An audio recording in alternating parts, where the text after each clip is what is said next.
Ya, terima kasih banyak untuk waktu yang diberikan kepada saya. Yang terhormat perwakilan dari Menteri Keuangan dan juga Pak Ketua dan teman-teman yang terkasih.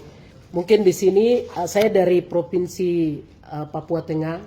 Mungkin pertanyaannya agak mirip-mirip ya. Cuma di sini saya mau menyampaikan karena beberapa waktu lalu kami sudah pertemuan dengan Freeport, terus Pemda di sana.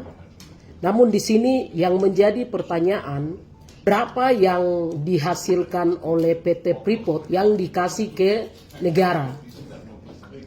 Karena yang dibilangkan persen-persen, tapi angkanya itu mungkin 5 triliun, 6 triliun, itu kami tidak tahu. Saya juga sendiri sampai sekarang saya tidak tahu berapa itu yang disetorkan oleh daerah untuk negara.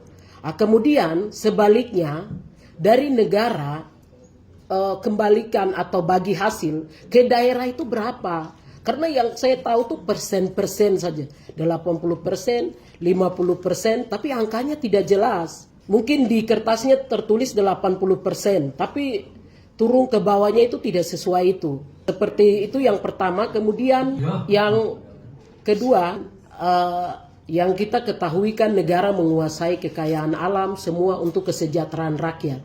Tetapi di Papua itu masih tertinggi dengan golongan 3T, termiskin, tertinggal, dan terbelakang. Masalahnya di mana itu? Itu masalahnya di mana? Penghasilannya besar, tetapi masyarakatnya masih tergolong itu. Ini masalahnya di pusat yang kirim ke daerah yang bermasalah, atau dari daerah yang sumbang ke pusat yang bermasalah.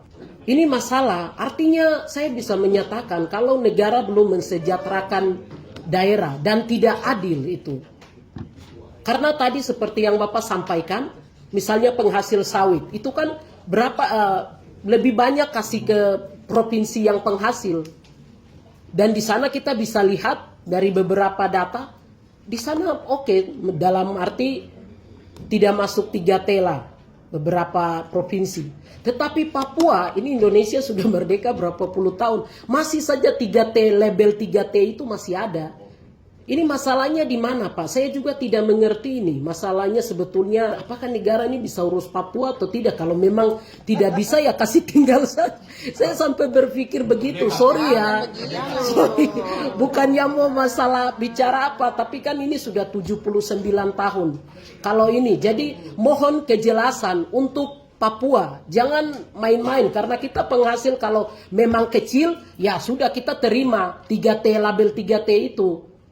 Tetapi kita lihat ini menjamin bahkan dunia nasional, kita bisa lihat itu. Dan saya di sini masih bicara terus hal itu karena di Timika juga saya sempat ngomong, saya kira mungkin Pemda kamu yang korupsi kapan?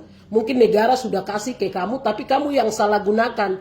Sempat teman-teman kita sama-sama ketemu di Timika, saya sampaikan ke Pemdanya. Mungkin Pemdanya yang salah gunakan uang dari pusat ini, atau dari dinas-dinas usul, itu turunnya itu pertengahan tahun.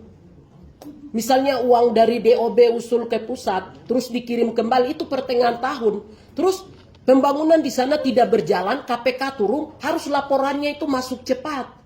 Jadi yang lain uang-uang itu ditarik semua ke pusat. Saya tidak tahu dialihkan ke provinsi lain atau provinsi lain yang cepat bisa mengambil proyek itu, ambil uang dari Papua, kemudian membangun daerah lain. Atau ini bagaimana sebetulnya? Jadi barang ini kan kita transparan, barang sudah memang ada begitu. Jadi tolong ya supaya kalau bisa Indonesia emas, label 3T di Papua bisa dihapus. Itu baru saya bilang oke. Tapi kalau masih 3T sampai Indonesia emas, saya kira mungkin Indonesia sudah tidak sanggup untuk membiayai Papua. Sayonara. Iya, sayonara terakhir mungkin terima kasih Pak. Ini saya minta kejelasan angkanya, bukan persen-persennya, supaya saya tahu di mana, supaya saya bisa tegur juga kalau memang kita punya Pemda yang salah. Kalau pusat yang salah ya saya tegur ke sini juga karena saya ada untuk itu. Terima kasih, waktu saya kembalikan. Salam hormat. Minta